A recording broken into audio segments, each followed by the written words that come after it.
Hey everybody, welcome to a new episode, a video episode of the Nerdcast. We've got a whole setup here. We spent a lot of time getting this thing looking decent at least, so hopefully it looks decent, it sounds decent. We're trying to up the production value on this. Joining me, I'm Devin, your host, Devin Dixon. Joining me, as always, is Justin Tapp. And manning the boards is Kelly Hardigan. So yeah, a lot of big stuff happened this week. And I think we have some opinions on at least The Mandalorian. Yeah, I got some opinions. We'll get to that in a bit. But first, let's just run down some of the top news items of the week. And we're going to start with breaking news. We need a little thing like that. Yeah.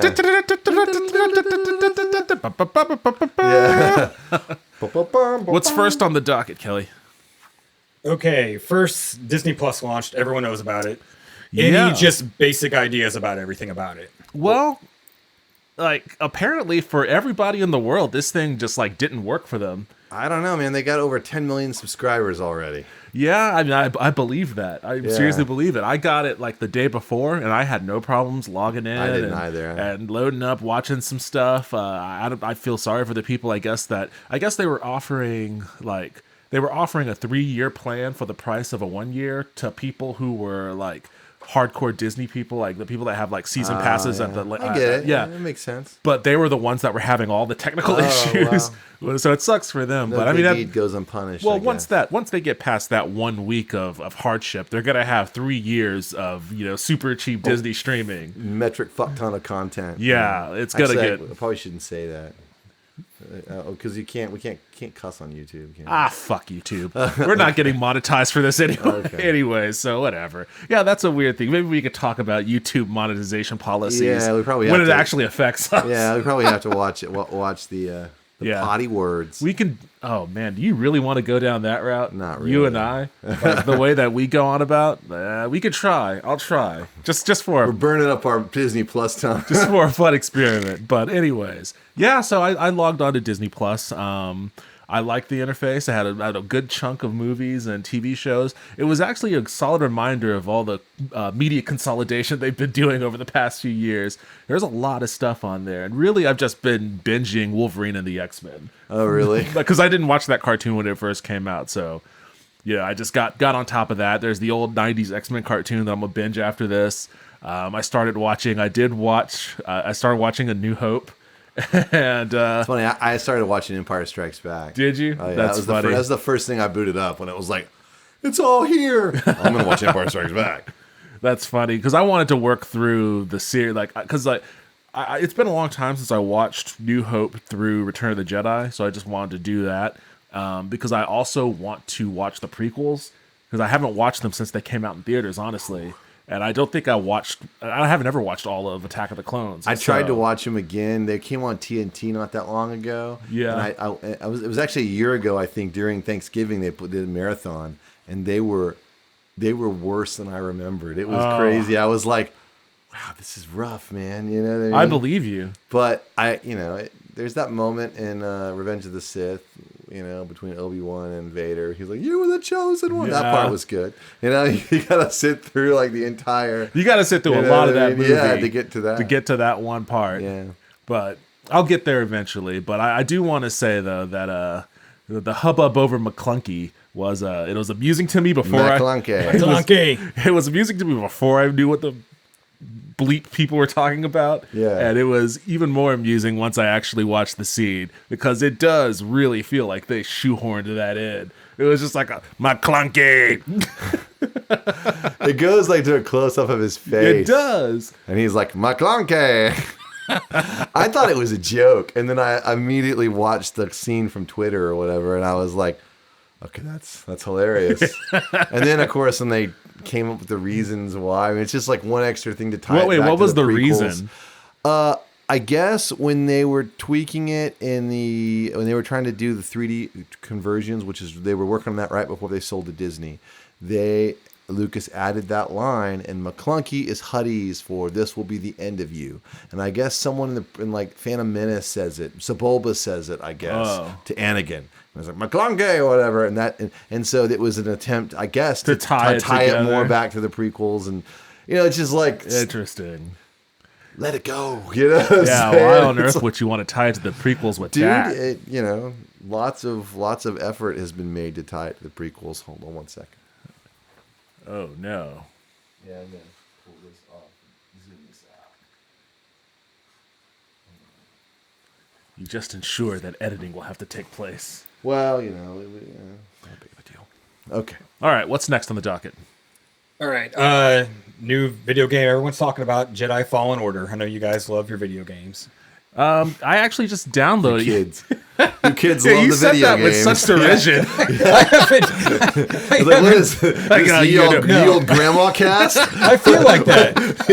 it's ye old nerd. I heard you kids love your You video you games. kids love your video games. With the Pac-Man and Your Super Nintendo. and the Galagas and whatnot. I haven't played how's he say it? Vidya games. Thank you. I haven't played Vidya games in a long time, really, on a normal basis. All right. Yeah. Well, I actually, I don't think you didn't get this one yet, have you? Fallen Order? No. Yeah, I just downloaded it like literally about an hour ago. And I only played the first 15 minutes. So far, it seems like it could be really awesome, which is saying a lot because I've been in the depths of a Witcher grip for many months, actually probably about a year now. So it's nice to actually play a game that seems cool. I will say, just by judging from the opening minutes of this game, it's definitely apparent that there is nothing, there is no equivalent to OSHA in the Star Wars universe, as workplace safety is not something that this universe cares about. Oh, no. But nevertheless, looks awesome. So far, it plays awesome. I think you'll love it. There's some really cool role-playing game implementations in how you interact with some of the characters. Really? I don't, So you actually can kind of make choices and stuff a little bit? I don't know to what extent. I just know it's not much of a spoiler because it happens like literally at the very. I've only played like 5 minutes or so. But your character falls into a train. He's fleeing from some dudes. Yeah. And some stormtroopers roll up on him, and this is what he's just been outed as a Jedi. But these stormtroopers don't know because he just kind of fell into their laps. Yeah. And they're like, "Who are you?" Blah blah blah blah. And they're coming up on you, and you kind of hiding your lightsaber behind your back. And then like a little menu pops up where it's like, use your lightsaber. But if you don't press it, then they continue to have a conversation like, I gotta phone this in and blah blah blah. And like so like this whole time this is happening, like the tension of the scene is like ratcheting up. Nice. And that little button right there is like, when am I gonna press this button and deal with this situation? So like eventually I press the button. I don't know what happens if you just let it draw out to its natural conclusion, like if you never draw your lightsaber. Yeah. I'm imagining there's a point in where you have to. But it'll be interesting to go back and redo that. I don't know how in depth it gets into character choices, but it was pretty surprising when that popped up. So it looks like it might be the kind of thing that you would be super super into. Cool. Use your lightsaber. How awesome would that be in the real world? Like, you know what I mean? That was just always like you're in line at the grocery store. You don't have that UI like, that use pops your up. lightsaber. Use your It's lightsaber. like, no, I can't. All right, what's next? Okay, CGI resurrection of dead actors. The Oh, whole story, man. James Dean, this comes from the Hollywood Reporter. The movie is going to be called, the Vietnam War movie is going to be called Finding Jack, and I swear I just keep thinking of Simple Jack. Simple Jack. Yeah, I don't know why. But yes, so that's going to be a thing, and they want James Dean. Everyone's like, why?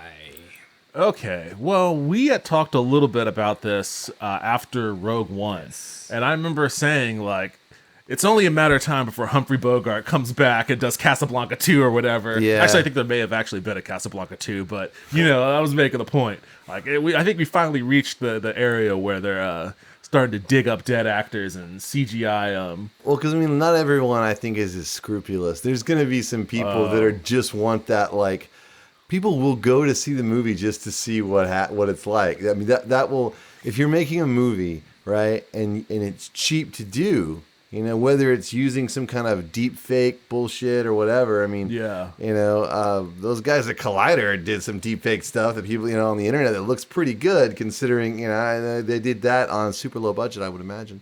So, I mean, it's like if you're making a movie and, you're trying to do everything you can do to get your movie noticed. You know what I mean? Yeah. It's like people will see the movie. It will bring... I mean, it'll bring a lot of scorn on your movie for sure. Well, there's a lot of scorn going going on right There's now. no such thing as bad publicity. And that's the thing. That's the reality of the situation, and that's someone basically using that to their advantage. They're going to put him in the movie. You know? Yeah. But I mean, yeah, it's definitely making villains out of the production cast, the production crew of this particular film. A lot of prominent people in Hollywood have spoken out against it. I wonder though, like, so this isn't an entirely new thing. Like, we've had a situation for a few years now where you'd have, like, Tupac, the hologram of Tupac performing on stage, and the hologram of this dead person or whatever. So this is just kind of like the next evolution of that. And so long as the estate, that the family, so long as they're okay with it, and obviously they're going to be okay. Well, most of them are going to be okay with it because they're getting money from this. Yeah. Like, what level of outrage should people actually have with it? Like, do you have a problem with it personally?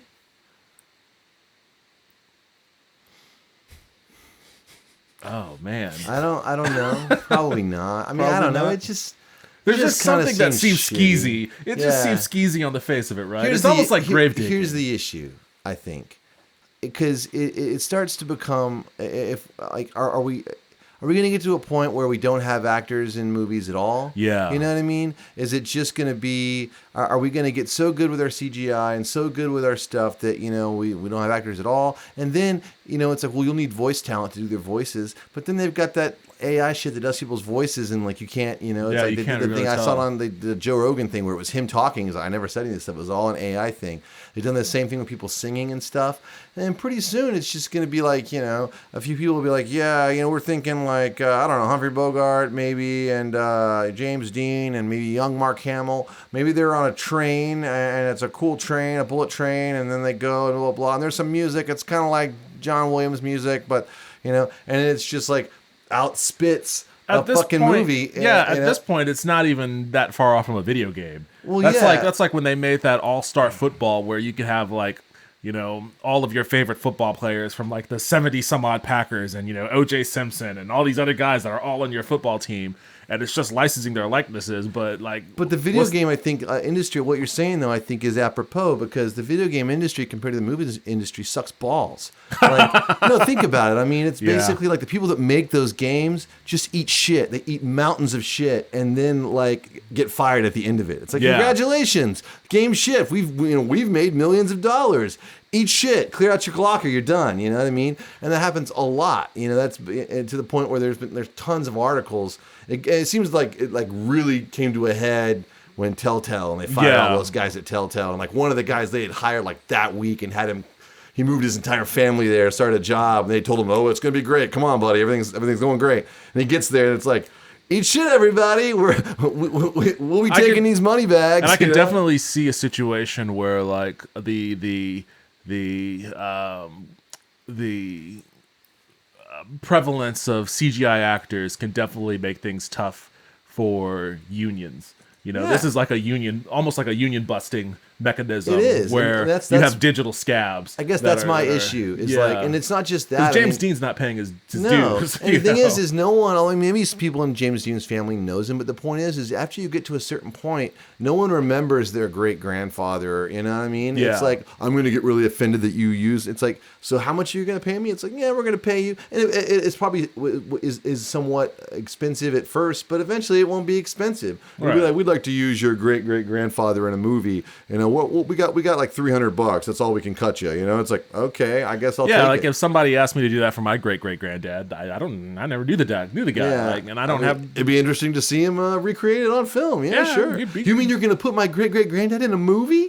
I mean, that's the thing, and it's just like eventually it'll just be a smaller and smaller and smaller group that takes to kick out like content, and then companies like Google will trick everybody else into making content for free, and then pretty soon, that's the thing. It's just like all those unions and all that kind of shit that people complain about and stuff, in the movie industry, and those were all designed so the wealth. The amazing amount of money that those movies make gets spread out to the people that actually do the work. You had a really great quote a few years back when you said to me, we were talking about unions in the film industry. You said, there's a reason cameramen can afford to live in LA. Yeah, man. And it's like something as simple as that. And so, I guess my issue is there. It's just like where is this heading? Exactly. No place good. Yeah, it just seems that like what would be the benefit that comes from this? I guess people who are big fans of those particular actors gets to quote unquote see them one last time or whatever, or however many times that they'll do this again, in a movie. So people who may have been diehard James Dean fans, I think he was only ever in 2 or 3 movies before he died or something, 3. Then they get to see him in a 4th movie. Maybe that's cool. But I mean, it's not really him. It's just a CGI and a voice actor. Yeah. So like, how cool is that really? And is that really worth it's almost like that argument that you get from people who rage against something like The Last Jedi, where it's like it's destroying my childhood. And it's like it has nothing to do with your childhood. Yeah. Like it's a completely separate thing. Like is James Dean, the CGI actor in this movie, a completely separate thing than the James Dean that was starred in 3 films and then died? Like, is there a way to separate those out to where that's not a moral conundrum? Yeah, well, it reminds me of not Indiana Jones, but the line that the explorer that has the cross of Coronado tells Indiana Jones when he tells him that belongs, he's like, it belongs to Coronado. He's like, Coronado's dead, and so are all of his grandchildren. You know what I mean? And it's kind of like, at a certain point, it's just not even it's not. No one knows the person. It's what they represent. It's an abstraction of the concept of James Dean. I have no idea what it was like when James Dean was alive. I've never seen any interviews of James Dean. I certainly don't know him or know anyone that knows him. And then in 15 years, or in 50 years, no one's gonna. It'll literally just like a concept, a thought. Yeah. And so we're starting to get into some really philosophical concept territory here. But I think that's the interesting part about this story, though, is like this is one of those rare situations where something in pop culture, something in the media, it's almost like a Westworld sort of situation where it imposes upon us the question of the moral ambiguity between science and technology and the human relation to it. Well, I think human relations is an important thing, because it's like, why do we do any of this? Why are movies entertaining to us? Right. You know what I'm exactly. saying? I think it's kind of like, and you can make a parallel to music to some degree, where it's like there's a little bit more magic in listening to an album that was made by 4 people or 5 people or 8 people sitting in a room listening to each other playing. Maybe they did a little different this time. Maybe they fucked up. Maybe there's a chair creaking. Yeah. It's a lot more entertaining. I mean, it is to me. Maybe than just like a track where everything is from a computer except for the vocal that's been tuned and edited and copied and pasted within the instrument's life. Maybe that's just a sign that we're getting old. Because EDM is the way that it has been for a very long time. Yeah, but it's true. But to some degree, though, it's what people have to compare it with. You know what I'm saying? I mean, I think a lot of the kids that are really into that stuff, it's marketed as this is yours music. This is yours, and they haven't really had a chance to listen to records where people made them. But it's like movies are. I think one of the things that's so magic about movies, and some of the things, it's like we were talking about earlier before the camera started rolling about that scene in Indiana Jones where he just shoots the gun at the guy. And he's just like, because I gotta take a shit. Because he was sick. He was sick that day. And that's the magic of cinema. You know what I mean? And we're basically, if we end up moving away from actors, too expensive. I don't want to deal with them. We'll just we'll tell the fucking computer to put Indiana Jones in there and it'll do it. You know what I mean? Yeah. If Harrison Ford's been dead 150 years, who gives a shit? But something is lost in that. We're not even really talking about movies anymore. I mean, I don't, No, it's computer simulation. Yeah, and if the game industry is any example of where that could go, the game industry needs to go closer to the movie industry as far as how they deal with their people. It doesn't need to go the other way. Completely agree. I mean? So that's what I have to say about that. All right, what's next on the docket? All right, before season 1 even premieres, Netflix renews The Witcher for season 2.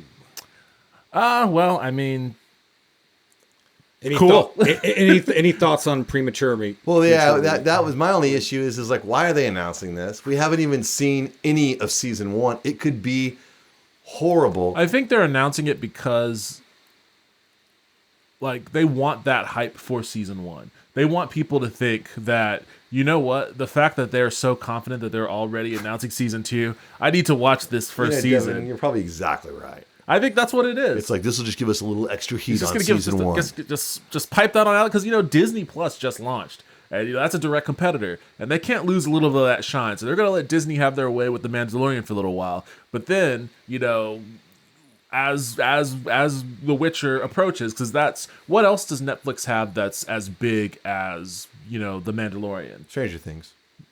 But that's not going to be for like another year. Yeah, and they've really only got one more season. And they only got one more. They got a little bit of blood left they could squeeze out of that stone. I mean, I enjoyed season 3, because I grew up in the 80s and I was like, hell's yeah, the mall. I remember like when it was kind of a fresh concept.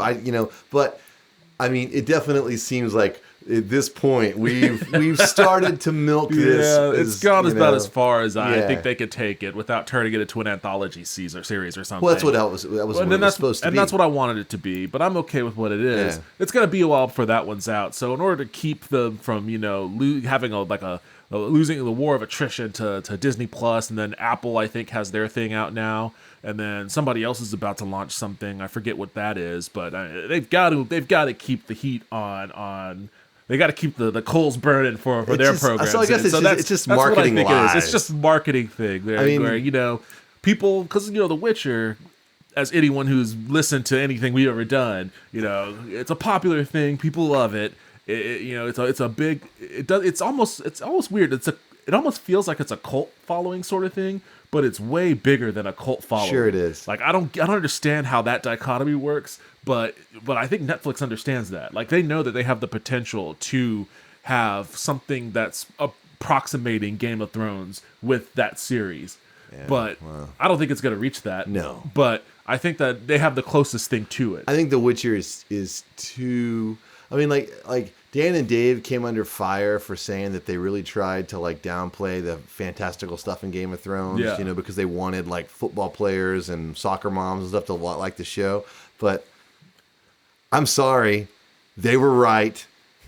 I mean, that show was wildly popular with people that would never, that show led them in like gateway drugs to that stuff, to a subset of people who would ever consume media. I'm just gonna say that they were bullshitting a little, because honestly, the fantastical elements are played down in the books too. The books aren't high fantasy. The books are very dark fantasy, and like there's barely like the references to magic and whatnot in the books are more so than the show, but not by that much, honestly.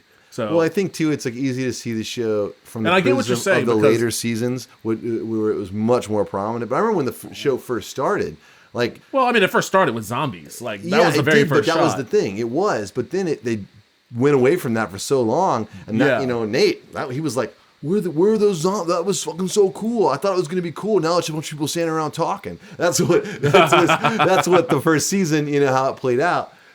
But they definitely downplayed it. I get what you're saying. Like Witcher is more fantastical. Yes. It leans heavily into the fantastical element. Coming right off of sorceresses and mutagenics shit, and I'm ready for it. Okay, check it out. I have a question for you. What's up?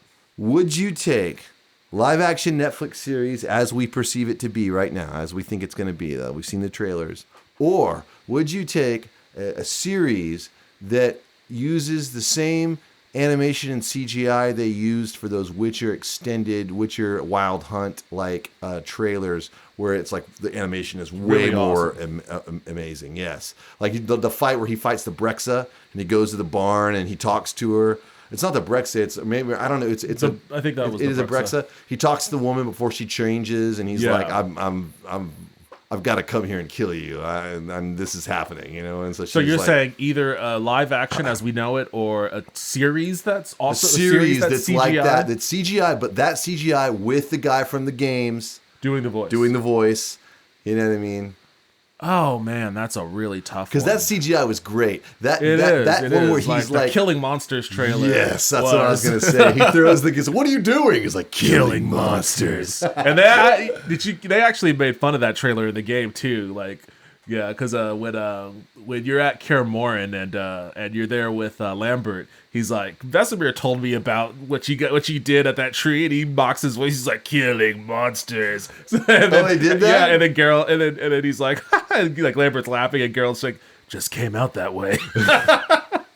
No, That's I probably awesome. would take the CGI show over the live action show, honestly. And that's no diss to the live action show looks cool. I like Henry Cavill's commitment to the character. I'm sure it's going to be great, but I mean, but they're trying to do something totally different with it. They're trying to mirror the books more closely than the game did. Sure. So I can appreciate that. But, Yeah, we'll see. we'll see. We'll see what season 2 looks like Well, yeah. based off of the reaction to season We'll see 1. what season 1 looks If like. if season 1 is lives up to the hype. I just like sometimes I think that I think that the hype that companies get with announcing things premature, Yeah. it does them more harm than good. Oh, absolutely. You know what I mean? It's like, and Absolutely, we can go because there's all sorts of things that they announced that Are don't you ever not come excited out. about the new Universal Marvel? I mean, the monsters. The Universal, The Dark monster- Universe. Yeah, the Dark Universe. They You're not can't- excited about the Dark They Universe. canceled Come the on Dark now. Universe. Yeah, that'd be great. Why would they announce that before With they the photo. That's the best part. Yeah, before the movie even comes out.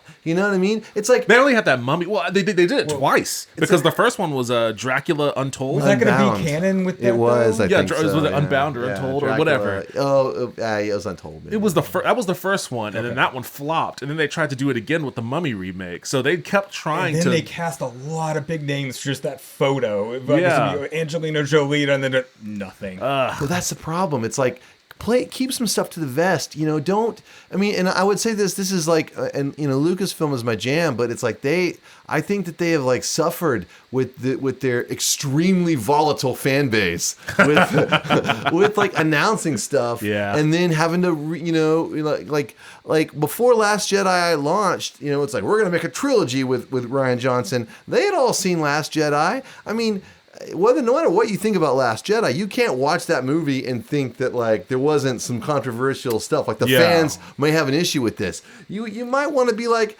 let's let the movie play and just see how it goes before we announce a trilogy with this dude. You know what I mean? I almost want to get back to the point where like you don't know a movie's coming out until Anything. like 2 months Exactly, till the before, first yeah. trailer. Like, I want to go back to the 80s in that regard. I mean, like, we didn't know any of this bullshit. The movies came out, we I went mean, to it's see them. movies and games, like any media. Like you don't know about it until you see it in the store, see it on a poster. Perfect example. It's like a movie like, say, Solo, which I thought was fine, but, you know, people were like, you know, it was like, they had to fire their directors midway through. This movie was going to be a fucking disaster. And it was all this kind of thing that had to, like, deal with that, you know, and that became part of the narrative of the movie. It was such a big part of it. Think about if that had happened with Back to the Future. Back to the Future recast the main character. Shot a few weeks of the movie. 15 weeks, dude. Oh, I didn't. 15 weeks. They had shot most of the movie, and they're like, this isn't working. Imagine how that would play today. Oh, this movie's going to be hot garbage. They're going to have to go back and reshoot it. And it was fucking Back to the Future. It's a classic. You know, we don't need to know this shit. I You know will what say mean? some movies actually do overcome that hump. Like I remember there was a lot of ennui about the Ant-Man movie prior to it. So I know you don't like Marvel movies. I know Kelly will understand this. Like a lot of people weren't excited about that. And that was another movie where Edgar Wright was billed with I'm filming very it. familiar with the Edgar Wright Ant-Man and then story. 5 years of development on it. Yeah. And then he and Kevin Feige just couldn't see eye to eye, I guess, on it. But then the movie comes out and people loved it. Like it was a really highly acclaimed movie. And for the I did record, too, and I thought it was don't gonna be- not like Marvel movies. I don't.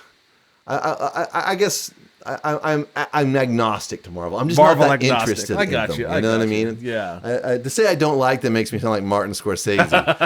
I kind of agree with Martin Scorsese, but not in the way that To everyone say that thinks. makes me sound like the guy I agree with, and I'm not for that. No, I don't think, and that's a whole nother Yeah. that doesn't need to be talked about. But I kind of feel like when he was saying that, he means like cinema. Yeah. You know what I mean? Like Yeah. like you know, Ingmar Bergman, you know, Yeah. kind of shit. You know, and Yeah. those movies aren't that. That's fine. It does Yeah, nothing to they don't you know, have to be. If his attempt is to be beyond that, maybe I don't agree with him. But if that's what he's saying, it's like no one goes to you know, to see Meshes of the Afternoon Right. when they go to see a Thor movie, you know? Anyway, All right. What's next on the docket? Well, if you got a problem with Marvel, does anyone want to talk about Joker getting $1 billion? We don't have to. That was a joke. We can just move right on. good for them. Yeah, I have nothing else. That was just pretty much just saying, I haven't hey, seen the movie. I've heard, It's you know, and profitable. the funny thing is about that is that a lot of people, like before that movie came out, obviously, like the big point of contention with it was that people were afraid that it was going to be like an incel movie or Yes. like an alt-right, sympathetic movie. And that was a big fear I had with it too, just because the trailers looked like they were cutting it in that way. But since its release, it has actually become like almost this I don't want to say anarchistic, but more of an anthem of class warfare. Like there are a lot of protests. Which is thoroughly in your wheelhouse. Which is exactly where I live. And there are a lot of protests going around all over the world, in Chile and in Hong Kong and whatnot. And I think actually in Chile, a lot of the protesters are actually starting to dress up like Joker. Like, oh, geez. which is an interesting thing. It used to be V for Vendetta, and now it's Joker. So I think it's cool. I think we were seeing a trend with a lot of these movies, like Joker or like Parasite, where I've not seen that. and So that good. is a fantastic movie. It lives up to the hype. See, I saw Jojo Rabbit, and I loved that. And I want to see that. Yeah. I saw Parasite. But I need though. to see Parasite, too. Justin, you got to go to Fantastic Fest with me next year. Oh, yeah, yeah. I'm So all I saw about it, both dude. of those there Oh, last year. really? Yeah, early. I loved Both Jojo directors Rabbit. were there, too. I was like, and the funny thing was, both Aaron and I came out of the theater, and I was like, dude, I think Taika Waititi might be the fucking new hotness, dude. I mean, Yeah. holy shit, was that movie good? And and then he did Thor Ragnarok, which was I saw it and I enjoyed it Yeah. quite a bit. I was like, I like this movie because it's funny. It doesn't take itself too seriously, and Chris Hemsworth is funny and cool as Thor. And eventually it became at the end. Well, that just was the first movie that Chris Hemsworth was cool as Thor. Yeah. Before he was just kind of Thor. Yeah. So yeah, no, Taika's awesome. What's the name of the guy that directs Parasite? Bong Joon-ho. Bong Joon-ho. Yeah. Yeah, he's So good. He's great. What is the rundown? Give me the top line on Parasite. Oh, you can't. Most of his movies have to do with class. This one is completely that. It's just about two different families in two different situations. Okay. One in slums, one in this really rich area. Okay. So so I feel like there's like a glut of movies, and I feel like there's some that I'm forgetting about that actually focus a lot on like the class dynamic. So I think it's interesting that Joker is, I guess, the first R-rated movie to get that much. Is it? I know it's I don't. It was the highest no, rated. It just got $1 billion recently. Yeah, it definitely. It was the highest rated R-rated movie, Yeah, I believe. I think it beat yes. out Deadpool and something else. Yeah, Deadpool 2, and a few other recent ones. have been like that. So I guess by virtue of that, it has to be the highest exactly. rated. Here's a point I'll make about highest Joker. grossing, R-rated movie, which I think that speaks a lot to maybe its subject matter. Would Joker have been this I mean, what was the highest grossing Batman movie even? Dark Knight. Well, that didn't even come close to $1 billion, did it? Yeah, but I don't think it didn't get like the China. I don't know. Yeah, but in the U.S., but Dark Knight topped out at it ended up coming like real close to Avatar in the U.S. I remember. But since then, the MCU movies have all come out. Yeah, it's Actually, the highest grossing movie in America is The Force Awakens. Oh, yes. Yes. Yeah. I mean, and by that movie made a ton of money. That in thing America. didn't that thing end up getting $1 billion? No, it came close to $1 billion here. I think it might By have made itself? over. I I think think it- it made over. I think it made over $1 billion in the US. In the U.S. Yeah. I mean, Which is remarkable because it makes nothing in China. well, that's the funny thing. It's like to me, I don't really. I mean, worldwide is cool, I guess, but it's like in places where like it's just never ever going to appeal to them because the whole huge aspect of Star Wars smacks of religion to Chinese, and a lot of the movies couldn't even be released there. Well, it It's smacks just of religion and overthrowing a government. So it's like they're not. It's never going to happen. And I remember never even hearing about the worldwide box office until 10, 15 years ago. I remember growing up, it was always Titanic Hollywood- or Star Wars. Hollywood or never yeah. focused on the Exactly. worldwide box office Yeah, adjusted until for China. inflation, Gone with the Wind completely laughs everybody like it's never gonna 55 happen. times over. You know what I mean? Well, wait until they CGI all those actors and we get the sequel to that Gone with one. the Wind 2. All right, The wind has come back. Back with the wind. is that all our news items? Yes, Devin. So I had do one thing you to say want to about get Joker, on the though. news? Oh, all right, sorry. go for it. What's Go up? for it. What's up? I was going to say, again, I think this has to be a lesson because I read some articles when Joker came out. You know what I mean? There was a certain subsect of of people that had their knives out for Oh, Joker. yeah, absolutely. You know what I mean? This is a movie. This is in Trump's America. This is an inside. And I was like, come on, guys, really, we're doing this? You know, I mean, I haven't seen the movie, but I was like, here's the thing. You know, if you're worried about something, like you feel something is anathema to your values, and you don't want people to pay attention to it, don't write articles about it. Yeah. In Slate or Salon or whatever, because it just makes people want to go see it. Well, and this there's is no such thing as bad publicity. This is a greater lesson that I think people in maybe the younger generation may have not have been taught or may have forgotten over time. It's a lesson that I learned when I was coming of age in the AOL era, and that is do not feed the trolls. And I think that a lot of what we're dealing with in regard, like from the very top on down, is a direct result of feeding trolls. Yes, it's like Gremlins gone you're bad. You're gonna fight them somehow. Yeah, you can't do that. You can't fight them. What I mean? You can't fight the dude that's like in the back of the class. That's like, well, you're dumb. You're gay. It's like that's really stupid. You're stupid. Yeah, what are you gonna do with that? It's dude? Like, and then there's like 3 other kids next to him. Oh, where does he come up with this stuff? You know what I mean? You can't. There's no point. Ignore it. The only way to win is to ignore it. You know what I mean? And I know people will be like, you can't ignore hate. And well, it's like, okay, that's not what we're talking about. But if you want the Joker movie, you don't want people to see it, don't write articles about it, you know? Treat it like the Mummy movie in the Dark Universe, or that Dracula Unbound movie, because no one went to see those fucking movies. No one was worried about their values. You know what I mean? So I don't know, that's the thing. The more like writing articles about how something is this is dangerous, and I don't know what this is saying about blah blah. It's like, hey, slow down, guys. You know what I mean? Didn't we learn anything from the parents again? Like before the Satanic Panic in the '80s with Dead and Heavy Metal and stuff. That's a movie my friend worked on, by the way, Satanic Panic.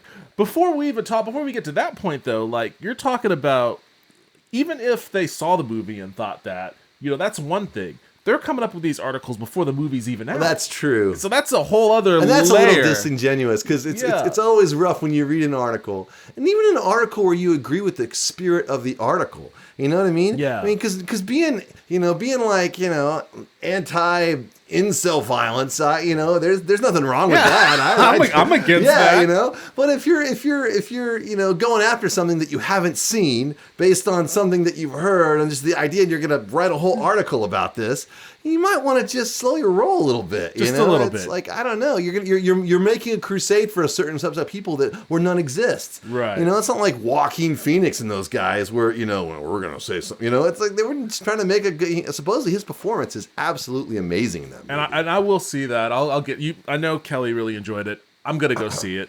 I'm over my reservations. And I think I understand where the reservations came from based off of the trailers. But I thought that first trailer was the bomb. It looked awesome. With the put on a happy face on, yeah, and the whole thing, and the whole visual aesthetic. Smile when your heart feels. That was excellent trailer, dude. I mean, all right. So, Disney Plus launched. Their, I guess is it appropriate to call it flagship? I guess their flagship title for launching Disney Plus is The Mandalorian. As we all know. Justin here is our resident Star Wars expert, super fan. I am not, but I do enjoy the Star Wars universe. I'm very eager to, and I just want to put this right up top. Spoilers galore. We don't hold back here. So if you haven't watched it, you may want to hit pause or something and come back after you watch it, because we're not going to hold back on this. But I am curious to talk about this with you. This is about episode 1 and 2. This is episode 1 and 2. Episode 2 just dropped earlier today, I guess. Did you watch both? Oh, yes. Okay, cool. I watched episode 2 twice. Awesome. I watched the first one twice. Yeah. I didn't watch the first one twice, but I probably will watch it again. But I watched episode 2 twice. So the first I watched one... it 2 twice tonight. Okay, let's just get this out the way off top.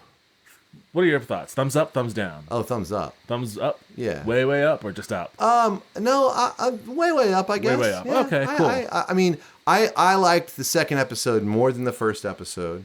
Okay. But I it's weird. I think that the second episode specifically was as close to the original trilogy, the vibe of A New Hope specifically. Well, that's because they were in the Sandcrawler going over there. I mean, but it was just like there was just a lot. I get that. There was, there was a nod to, Search for the Holy Grail, Last Crusade. Yeah. You know what I mean? They pretty much ripped the tank scene, right? I mean, there's just it's going in pretty hot on that, and you're talking to someone whose favorite Star Wars character since a little kid. One of his main favorites was Boba Fett. I never understood the fascination with Boba Fett, to be honest. Just the look. Was it just the It look? was the mystery. Dude, I didn't like it took me a really long time to warm up to his helmet, honestly. Oh. It was just I something had a sticker really on my car. When I was young. When I was a kid, I loved Knights in Armor. Yeah. I loved Knights in Armor. I was obsessed with it since I was. I guess I didn't. You know, oh man, I was just like, I've just pictures of me as a kid. I'm always armoring myself with something. And the thing I loved about Star Wars was it was like space fantasy. I when they said like, lightsabers, I was like, that's like swords. And Boba Fett was wearing a fucking suit of armor. It was like, he looks awesome. A really cool thing about. So let's talk. So we're going to talk first about the first episode, but I just want to say that a really cool thing about the series so far in general, Star Wars, of course, famously was influenced by several things, Westerns, whatnot, but also by Akira Kurosawa's Seven Samurai. Hidden Fortress. That was Hidden Fortress. And in this particular, in the first episode, more the second episode, but in the first two episodes, this definitely has more of like a spaghetti Western kind of vibe. And in the second episode, I don't know if you're familiar with it, but it definitely has a Lone Wolf and Cub vibe. Lone Wolf and Cub being a Japanese I've heard of it. manga about a Ronin samurai who's wandering around with the baby, know, and he's doing all sorts of fucked up. She's like killing dudes, slicing them up, and like he's got a baby in a little basket with him. So like it totally has that vibe with it. So the first episode though, I had mixed feelings on it. Yeah. I ended on really liking it. Yeah. Watching it that second time helped me really like it a lot. Yeah. But it was tonally weird. And I think part of that may have been some of the dialogue and maybe some of the scenarios just kind of seemed a little like, I don't know how many times, and we're going to see it when The Witcher premieres for certain. I don't know how many times I need to see a scene where a dude walks into a bar and then like, something happens and they get into some altercation. Everyone starts, fighting and shooting now. And then like how many times are we going to be introduced to a gruff and tumble character that way? Like, and like a part of what I was feeling was, I guess if this is for a younger audience that, maybe hasn't watched as much media that involves that sort of setup as I have, that's probably, super cool to them. And it was a cool scene, but it's probably cool for a younger audience or whatnot. And even when he goes and and by the way, the first episode had a pretty stellar cast of characters in it. Yeah. Like Carl Weathers popped up and I was like, holy shit. He's seen it more. Yeah. And then Werner Herzog. And, so he's talking to Werner Herzog and all those stormtroopers come in. And they're like, we've got you 4-1. He's like, I like those odds. And I was like, oh, geez. Like, even Han Solo back in the 70s had the wherewithal to, like, put a twist on that hackneyed line. Yeah. Like, it would have been nicer. But I also thought at the same time, like, okay, so maybe if it was for a younger audience that probably isn't familiar with that sort of thing, that's probably a really cool line to say. Like, I could get that. But then, like, immediately after, there's this really disturbing scene of, like, this creature being roasted on a spit while another creature is looking at it and crying. That's Delicious Crumb, dude. That's Jabba's little guy. It's Jabba's little bitch. Yeah, it's the same see, I'm not familiar. You're actually supposed to be like, yeah, fuck you, Salacious Crumb. Yeah. Is that it? Roast on that spit, you little bitch. Man. He dies with Jabba reaction. on the thing. Well, I just thought that was super disturbing. I was like, why is this fucking thing watching this other thing? Funny. This creature's watching this other creature die and then crying, and I was like, what am I supposed to get from this? So like that. So that's like Oh, that was a joke. It was just okay. Well, this is where the Star Wars person and the not so Star Wars person, you're helping me understand that scene a little bit more. I mean, to me, it's still fucked up. It's still fucked up. I just thought it was funny. I was just like, I for whatever reason, Salacious Crumb is such an asshole that I imagine all of his species are assholes. Dicks. So even the one being forced to watch the other one die and crying while doing so. He probably deserves that. I don't even remember him crying. I was he just was like, wailing. Salacious Crumb! He was wailing or He's something. He's roasting on a spit! Oh, man. Oh, okay, so then that's another question I have. What time frame does this story take place 5 in? years after Return of the Jedi. Okay, cool. So one of the things that I ended on really liking the first episode. Yeah. There are so many things I did like about it. I love that the story is just a through line of this guy. Yeah. Of this guy, going about his day. The reason why it's so hard for me to get into TV shows is because there's usually A story, B story, C story, and you're constantly cutting and context switching, and you're getting involved in one thing, and then you switch to another thing that you don't really care about. Yeah. And then when they finally everybody's trying to do the Game of Thrones thing. But you love Game of Thrones so much. Well, Game of Thrones is awesome. Yeah. Most other shows aren't. Yeah, I mean, it's kind of like exactly. It'd be like it's like I'm just really tired of hearing guitar bands. It's like, yeah, you love the Beatles. It's like, yeah, they're really good at being a guitar band, and most bands aren't the fucking Beatles. Yeah, you know what I mean. And like even with like some of the shows that I did like to watch, like watching on Netflix, like the Marvel shows. Yeah. I loved watching a lot of those shows, but even those shows it was tiring for me when they kept context switching. So I love spaghetti western, so I love the motif. Soundtrack is fucking awesome. It was exactly what I wanted in a Star Wars soundtrack, which is moving a little bit away. See, that was actually my initial reservation when I watched it. I was like, I'm not sure if I'm feeling. As a composer myself, it's like, those John Williams feels are just so good, But we've had this discussion before. Like, I'm over John Williams. I am not remotely over John Williams, but I was, I was like, I get it. I definitely see, the guy who did it is really good, and I definitely see what is trying to do, and I think it's commendable and everything. I'm just, it takes a little bit of getting used to. You know what I mean? I could see that. As someone that was ready to move on, I think I got used to it right away. Yeah, I think generally everyone is like, oh, we fucking love it. Everyone likes it. And I think that it's important, for Star Wars to do that. I mean, I think they so have to kind of get over that hump. You know what I mean? It's such this is a huge hump to get over. And I think there's a lot of that in Star Wars, not just the soundtrack, but like the story, the world, and all of that sort of stuff. There's so many things. That's what the hubbub over Last Jedi was about. It was getting over some of the conventions of the series. And a part of what makes me love it, and we talked about this before, like my preference. I guess I shouldn't say preference. You like Rogue One. I just liked it a lot more. Yeah. Because I liked it. Yeah, you liked it. For me, I don't have the same affinity for lightsabers and Sith and Jedi that you do. Like, I've always wanted to see a Star Wars story that was in the world that involved other elements that weren't exactly that. So Rogue One was cool, and this spoke directly to what I wanted to see. I like that it's a story that's just showing a through line of this guy, doing his job, picking up a bounty and picking up another job, and to me, the most awesome moment of that first episode was when he went to turn in that thing.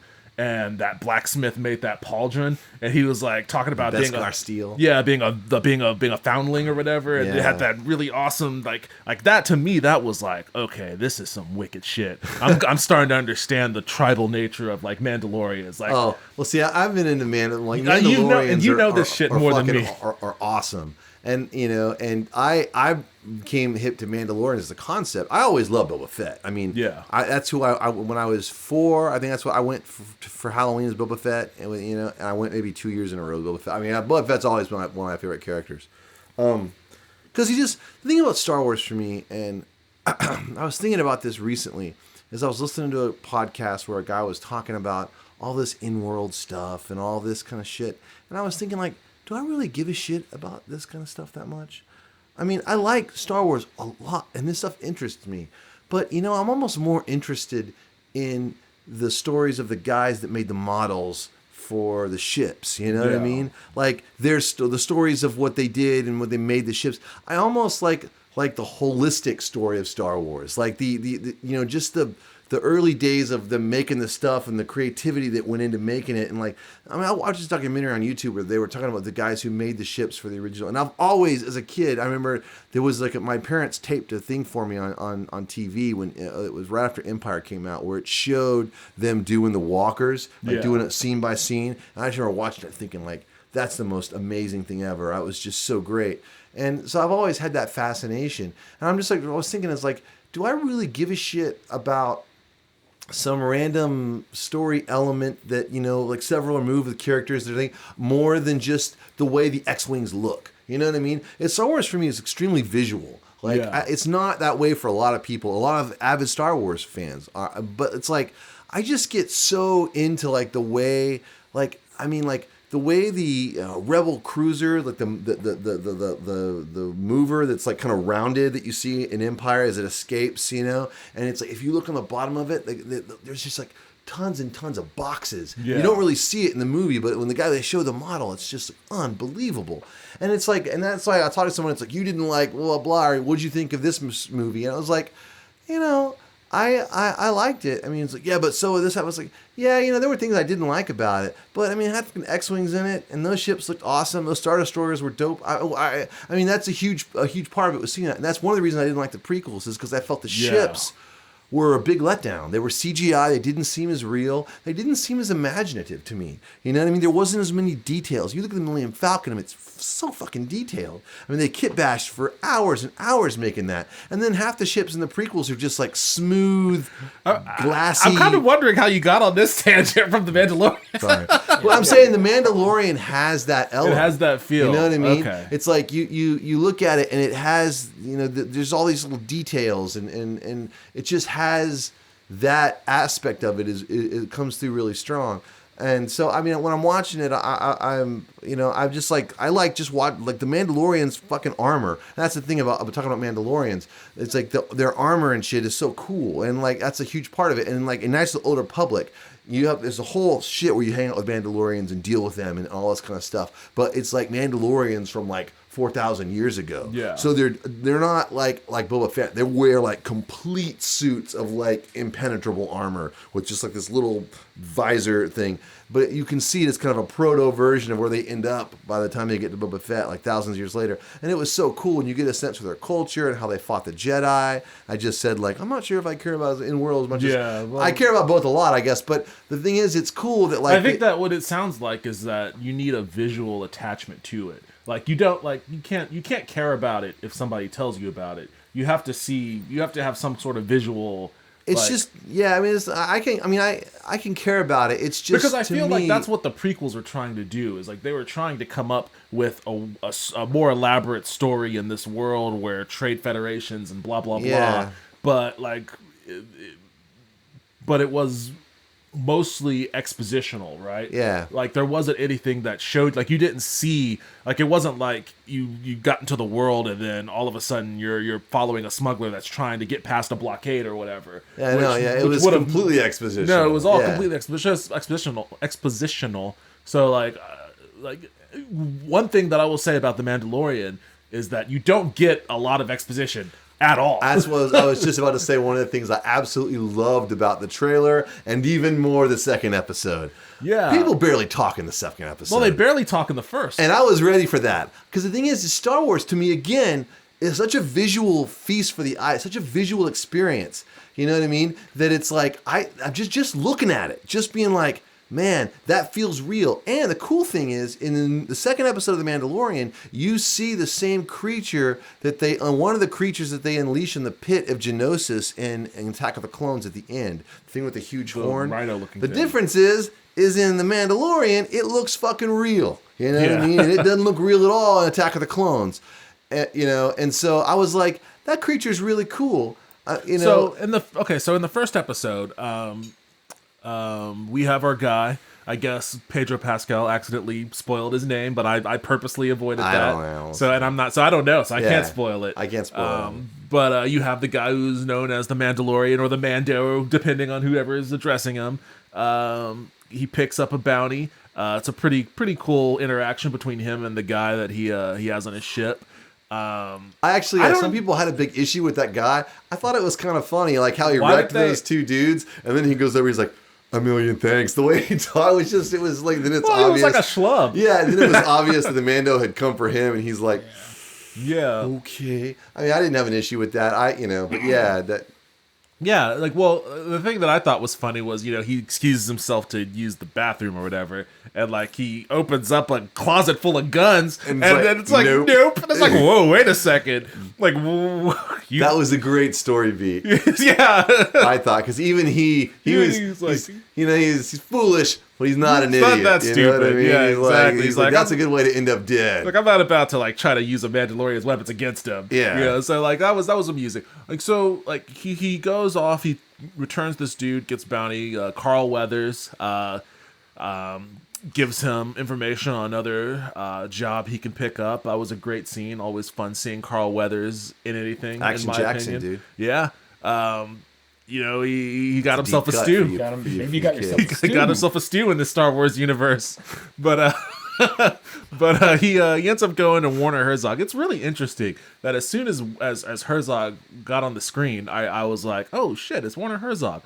I don't know how I know this dude because I've never seen him. Really? I've never seen a Werner Herzog movie. I don't think, and I'm not for certain if I've seen him in any other movie other than like Jack Reacher. So like I didn't know he was in Jack Reacher. He's the bad guy in that. He makes a great villain because he's just naturally menacing. He's German. Well, that makes sense. Yeah. But like Germans make great villains. Something about German just sounds evil to us after World War II. You know what I mean? Well, he's great in this too. That's the scene where I alluded to before, where the stormtroopers come in and he likes the odds or whatever. He figures out that he has another job that he can pick up. It's under the table or whatever. He goes off to this other world, I imagine. I can't remember if he traveled to the world or if it was on the same planet or whatnot. But that's where he meets the little dude that I forget what is his name. I keep forgetting that character's name. I don't know, but voiced by Nick Nolte. Voiced by Nick Nolte, yes. Which is the great thing because I love the Patton Oswalt joke. If you've never heard it, where Nick Nolte was this close to being Han Solo. Oh yeah. And then Patton does that great joke of, it would have been, Chewbacca, get the hyperdrive working. It would have been this grumpy. But yes, that's so great that he made it back into these movies. He got into a Star Wars thing after all. That's nice and like I love that character, He has a great little Brian Posehn. Yes, we missed it. I was going to say, shout out to the giant Star Wars fan. He's the one driving the speeder. Was back to his ship. That was Posehn. I was like, that is Posehn? that Yeah, sorry, I didn't even see that. I was like, yes! I was biggest so Star Wars awesome. nerd. He loved I this. saw that dude at Cap City like last year. Oh, He's as big as me. He was like, hey, I got to get killed in the Star Wars thing. I'm fine now. I can. Awesome. Wait, hold on. He got sucked in by killed. that. Remember, he was the one that drove him the little speeder to his ship after he picked up the blue guy. Oh, okay. Yeah, he's like the escort. Okay, when the shitty one that was falling apart. Yeah, then like whatever came out of the thing and got him. Okay, wow, Brian Posehn. Man, they really loaded this episode up. Yeah, well, I think Favreau probably knows a lot of people, knows. and you're making Star Wars. There's lots of people that want to be in Star Wars. Come be in Star Wars for a day. I know you're moving forward, but you're naming names. You'll get to it. But the IG robot, I don't know if you realized who voiced him. So we'll he gets to this compound, I guess, where he's trying to help. He's trying to get this bounty, which in turn is going to help out Nick Nolte's character because I guess he wants peace on his little plot of land or whatever, and these guys are just constantly coming in and causing trouble. He sees this place that's set upon with all these dudes, and he sees a droid walking up to it, and it's a bounty droid. And like I like the bounty droid. Like that's a cool kind of concept. Even though I don't know if it entirely makes sense, like he's like, we could split the reward. He's like, that's acceptable. And it's like, wait, what's IG? So you recognize him from Empire Strikes Back, right? It's not him. It's another of his model. He's IG-11. IG-88's in Empire Strikes Back. Oh, okay. I guess I don't recognize it then. So IG-88 was originally in the line of the bounty hunters with Boba Fett. in Empire Strikes Back. Yeah, that when he they're all hires. standing there, like that whole line of deplorable rogues rogues gallery. Yeah, what's the Imperial guy says? Do we really need their kind? Or I forgot exactly what he says. Bounty hunters. Yeah, I do remember Dengar's in there. I do remember that scene. Okay, he was part of that. Yeah. Okay. That's all you see of him. Not this one from this movie, yeah, but he's the same exact model, the IG model. Who voiced him, Kelly? Taike. Was that Taike? Yeah, so he got in for one little thing for that. He's still. Well, he's going to direct. Yes. The season I meant to finale. write down. Yeah, the cast for the directing is a great little collection. Awesome. Yeah, Filoni directed the first one. Yeah. I actually didn't catch you directed the second one. That was Fukunawa, not Kerry. His name is the guy who directed Dope. Okay. Yeah, I do like that. Okay, Yeah, I can't remember his writer-director name. of Awesome. Yeah, so I mean that whole action sequence there with the Mandalorian and the droid, their shootout and the droid's constantly trying to self-destruct. That was really fun. That was great. That was great. Like that was I a good cannot moment. be captured. Yeah, he's like, my protocols allow me to it just demand keeps that I opening. He's like, don't shoot, every time they self-destruct. get pinned down, he's like, nerd. He's like, it was gold, man. Funny. It was really funny. And that was actually a really cool character moment for the Mandalorian because, like, up until that point, he's just been kind of silent and maybe broody, but you can't tell that he's broody. He's just silent, almost like a robot. But like he had a lot of personality when interacting with the actual robot, Yeah. So like that was actually a cool moment to see, and he got the dude's gun and turned it on him, and like it was just a cool action moment. Yeah. And then they get into the compound, and it turns out that the job that the droid at least was supposed to do, was to kill this target, and it turns out that the target is a little baby Yoda. Do those species have a name? No. They've never been named. We've only actually seen 2 of them in canon. I think that they've talked about other ones and maybe in some other canon materials, but Yaddle was on the Jedi Council in Phantom Menace, and it was a female of Yoda's species, and then she was only in that movie, and then in Knights of the Old Republic, there was a Yoda species who was on he was a Jedi Master, and he was Vrook, I think was his name. Okay. But Knights of the Old Republic isn't canon. But yeah, no one knows. Obviously, the little bastard's got the Force, though. Well, when we get into that second episode, that was awesome. And I agree. I like the second episode more than the first. I thought the second episode was fantastic from top to bottom. I love the Jawas. I love them doing the whole sandcrawler. He's trying to climb up top. He gets up top. Looked so good. I was like, God damn it! How did they? I mean, they are using some crazy technology on this show to get it. You said they were using the Unreal Engine. Yes, they're using Unreal Engine 4. They're using the virtual production aspects, and they're using video walls. And dude, they can do some absolutely amazing shit with that stuff. That's awesome. It looks fantastic. And when he got up on top and they shocked him and he fell down, like that looked awesome. That was just great. It was a great Star Wars moment. He pulls his gun. There's like they've all got guns, and he's just like, they shoot him, and he just goes over backwards. I mean, that movie felt like. I mean. I just like if I watched. I mean, that twice, says right there. You just called it a movie. Yeah, and that's the thing. It felt like if you had said like, man, I just want to see a Star Wars movie about like Boba Fett, or if you didn't know, like if it was 1983, and he just like lands and he's just like fucking out there trying to, that was it. I mean, it felt like a movie. It had the great part about it is that it was a small personal kind of story. Yes, it wasn't about the Death Star destroying a planet or the Star Killer destroying a solar system. Yeah. Or it wasn't about like overthrowing a government or rebellion and all this sort of shit. It was just this one dude trying to do a thing and a little group of fuckers getting in his way. Yeah, but it was exactly. And like I love that sort of storytelling. That's what I like. The best X-Men movie is Logan because it's just Logan. It's just Wolverine. It's a personal story. Like all of that stuff. Like you get a much better sense of character in those sorts of situations. Like I got a lot more out of what kind of character the Mandalorian is just based on how he interacted with the Jawas. He didn't want to barter with them. Dude. Like he took his flamethrower to him. That was awesome. At the soonest moment of convenience. That? Yeah.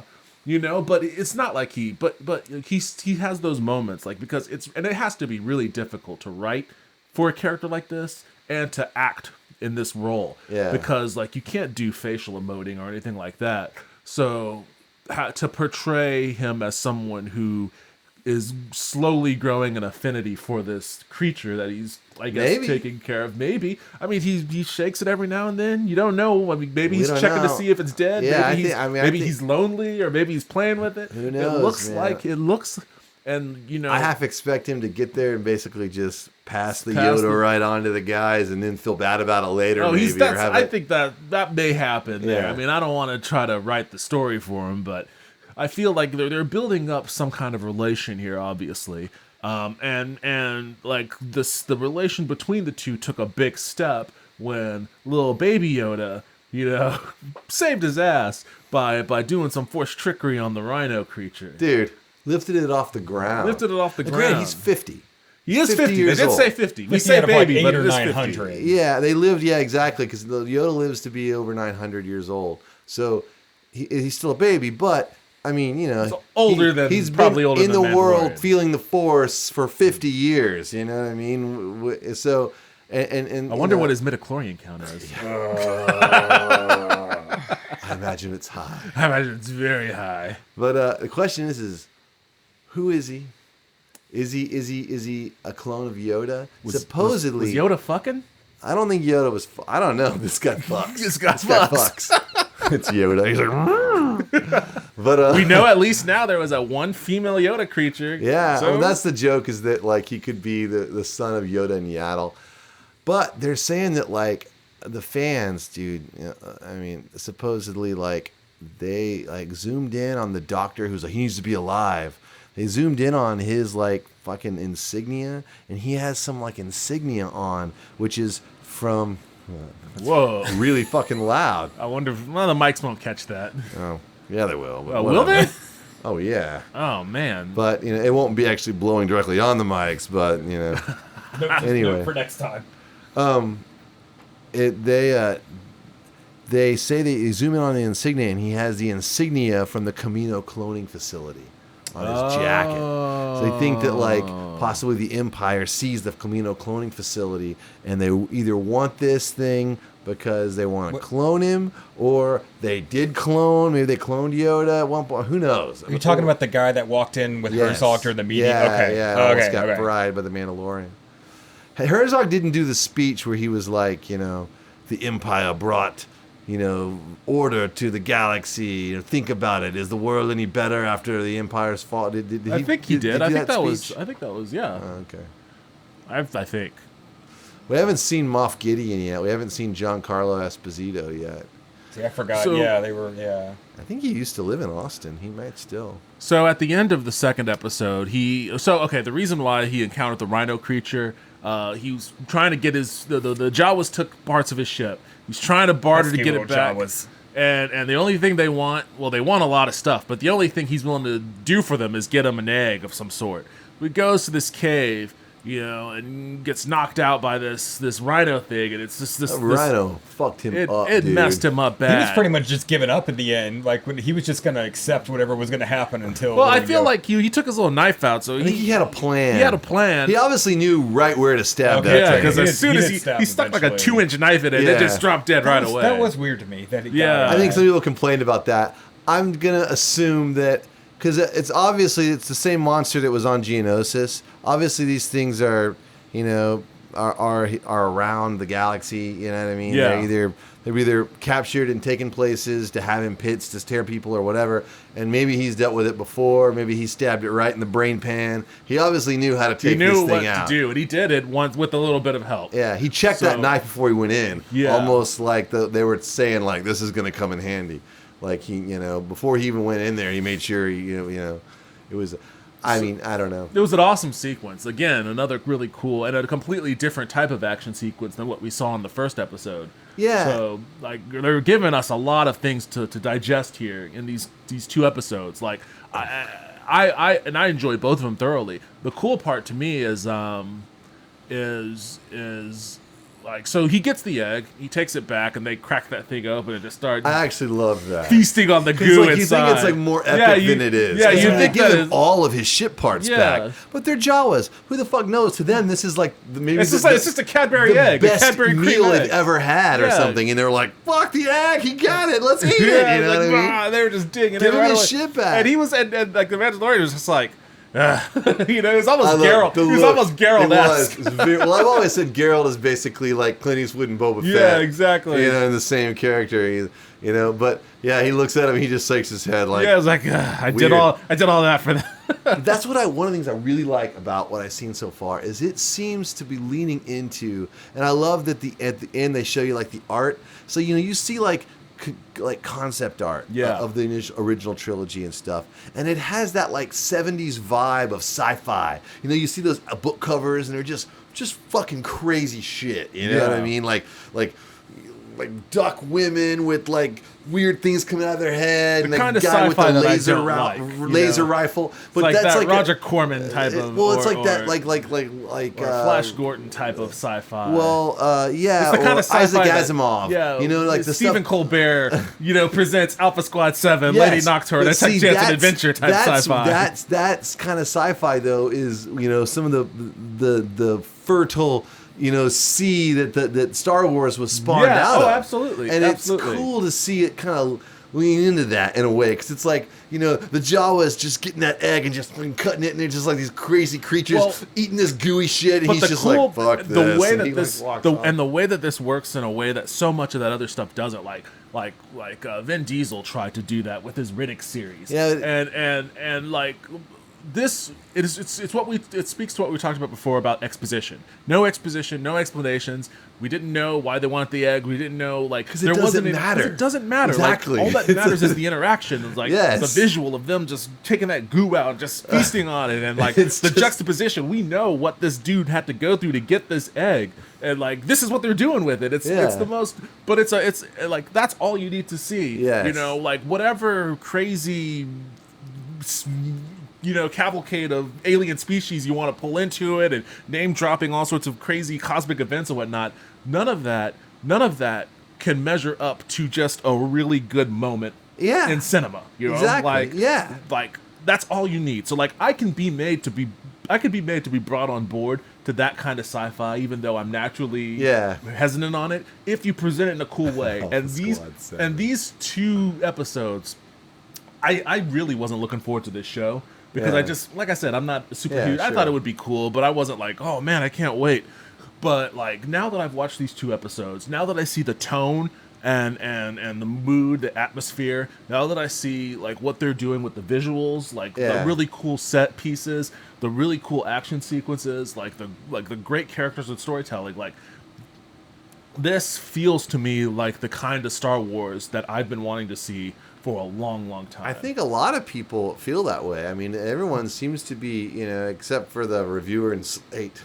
Oh no, he didn't like that. Oh no, I can't remember why he didn't. Maybe that. I'll have to look at this review then.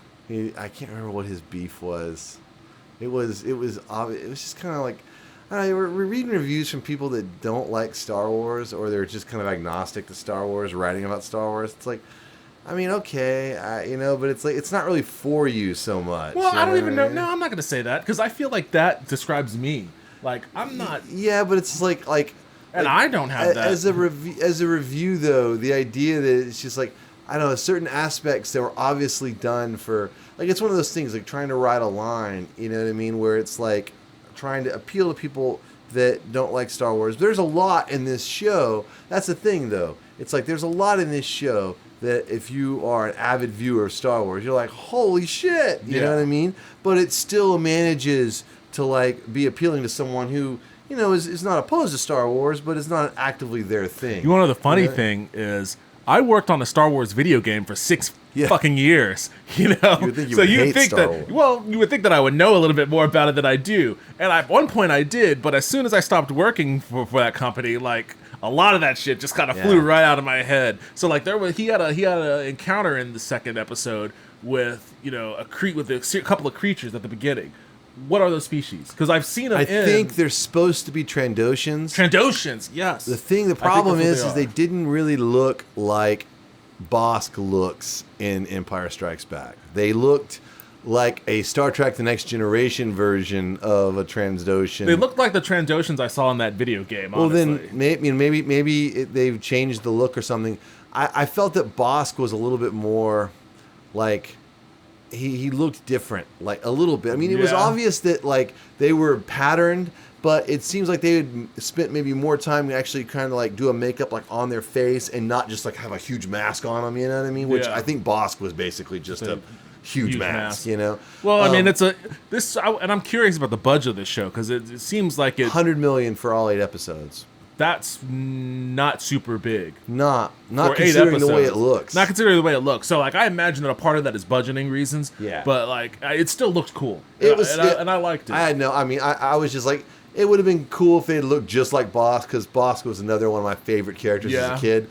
But I mean, it was awesome. It was I loved it when he disintegrated him. Like, as the guy was running towards it, because the fucking Transocean was like, fuck it, I'm going to kill this thing. He's like making a beeline. It's like, nope. We finally see a disintegration, our first disintegration, because Vader tells Boba Fett in Empire Strikes Back, it's like, no disintegration. You know what I mean? And we saw what that looked Finally like. You know saw what I mean? disintegration. And We've was never really cool. seen that gun outside of the animated from the I know, holiday yeah. special, right? Like Boba Fett We in haven't, Jedi or but- Empire doesn't wearing it. But Luke Skywalker loads a very similar looking gun onto the speeder when he's looking for R2 in A New Hope. You don't see it close, you see it in shadow, but it has a very similar looking stock. I don't think it doesn't have the forked end, I don't think. But I remember thinking it was a really weird rifle. And that's where I think they probably got the idea for the gun that he uses in the holiday special. And for certain, I mean, the Mandalorian is basically just the design from the holiday special. He looks just like him.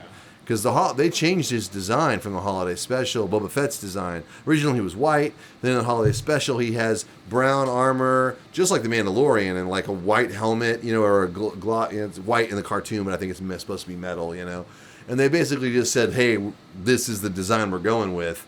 And he looks very similar to that guy. And so his rifle, came right out of that. But so I guess we give thumbs up for the first 2 episodes of The Mandalorian. Yeah, I mean, it seems... Would you recommend people get a Disney Plus subscription to watch Just this? for The Mandalorian? Just for The Mandalorian? I mean, there's a lot of reasons. If you like Star Wars, Yeah, if you're a Star Wars fan. Yeah, okay. I've always said don't spend money for one thing, but if it's not a $15 Netflix price, if it is only, was it $6? It's like $7. It's I think it's $7. $6.99, $7. If you buy for the year, it's less than $6. I bought it for the year. I did too. Yeah, It's because like it was between just $5 and worth $6. it that much more. It's like $5.83 or something. I think with what else you get, like not only do you get this cool ass show, but I mean you get like every Star Wars movie aside from Solo and The Last Jedi. But those are going to come. They'll there eventually, yeah. Yeah, all the Clone Wars, all the Clone Rebels. Wars cartoon series, Yeah, all of all of Rebels, that. all of Resistance. If you like Star Wars, so that's Yeah. you. If Yeah. you're like me and you like Marvel shit, you have all the Everything Marvel, Marvel. shit. All like most of those movies, plus all the old cartoons and whatnot. So you get all of that. If you don't like Marvel or Star Wars, But you like Pixar, you got all the everything Pixar Pixar. shit. You And got every famous old classic Disney all those movie. old classic Disney every tunes. one of them. They've got the vault. I've got a feeling they're still going to be shoveling shit in and out of that vault, but they have a little tab there that says the vault. See, So, I don't think that. I think they're going to keep think they're it gonna keep pretty them? loaded because they want. Man, it's a war, dude. It's capitalism.